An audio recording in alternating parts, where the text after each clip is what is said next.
হয়েছে।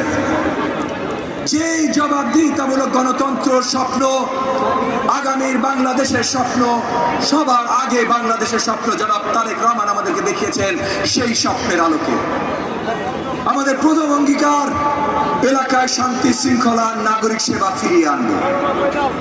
চাঁদাবাজি সন্ত্রাসের বিরুদ্ধে আমাদের নীতি জিরো টলারেন্স। এলাকায় থাকবে 24/7 অভিযোগ গ্রহণ ও ফলো আপ সিস্টেম। আর চাঁদাবাজির বিরুদ্ধে আমরা প্রশাসনের সাথে সমন্বয় করে দ্রুত অভিযান নিশ্চিত করব। কারো পরিচয় বড় কথা নয়, আইন শক্তভাবে মানা হবে। এখানে নিরাপত্তা মানে শুধু পুলিশের উপস্থিতি নয়, এটা পরিকল্পনা। তাই আমরা গড়ব কমিউনিটি সেফটি সিস্টেম।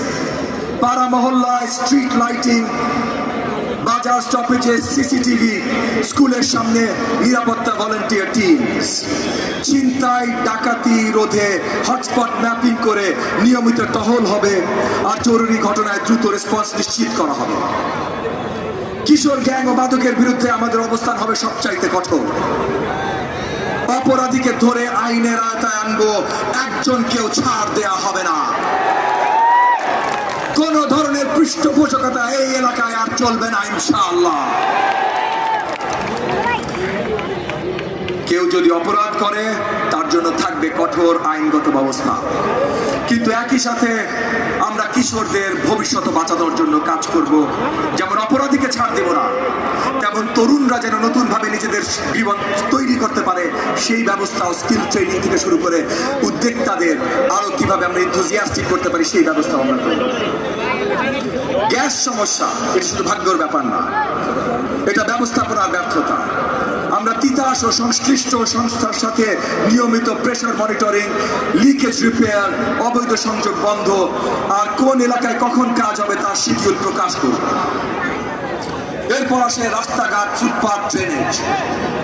আমি আপনাদেরকে আজকে এখানে দাঁড়িয়ে ওয়াদা দিচ্ছি, প্রথম 180 দিনে আমরা প্রধান সড়ক, স্কুল, হাসপাতাল, মার্কেটের রুট সকলগুলো মেরামত করবো ইনশাআল্লাহ। ফুটপাথ চলাচলযোগ্য করব আর ড্রেনেজ পরিষ্কার করব। এই তিনটা পাবে অগ্রাধিকার। জলাবদ্ধতা কমাতে খাল, ড্রেন নিয়মিত পরিষ্কার হবে, শুধু উৎসবের আগে নয়। পরিচ্ছন্নতা নিয়েও আর ঢিলেমি চলবে না। বর্জ্য ব্যবস্থাপনায় থাকবে নির্দিষ্ট সময়, নির্দিষ্ট পয়েন্ট, আলাদা আলাদা সংগ্রহ জায়গা। যেখানে সমস্যা নতুন করে দেখা দেবে সেখানেই আমরা দ্রুত ব্যবস্থা নেব।